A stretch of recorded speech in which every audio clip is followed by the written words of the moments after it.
Guys, dahil hindi ako nakabili ng empty bottle, so yan na lang po ang gagawin ko dahil nandito naman kami sa probinsya. Hinugasan ko na po yan para mamaya ready na po guys. Ayan. Ito po guys si Kaloy Live Vlog. Nagbisi-bisihan dyan, nagsukat ng tubig. So ang kulay po guys na binili ko is green. So maglagay kami dito ng 16 liter. Anong meaning ng green?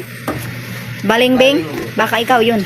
So ngayon dahil wala pa kaming tubig sa bahay, mag-igib siya doon guys, mag-iigib siya doon. So ayan siya guys, kakarating lang mag-igib. So guys, ilalagay na talaga namin guys. I-mix na namin dito. Ay, ang tagal naman. Lalaswit din yan. I-mix guys, marami pang bula dahil i-mix na guys. So kailangan ipahinga muna to guys ng 5 hours. Tatakpan po natin yan. Wala na siyang bula. Nag-standby muna siya ng isang gabi. Dapat 5 hours lang yan guys, pero tinamad ako. At tanggalin ko lang yan mamaya guys, kaso nga lang bigyan ko yan ng sticker.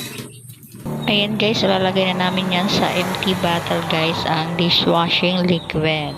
Marami na kaming lalagyan dyan guys. Ayan na po, nakarami na po kami guys.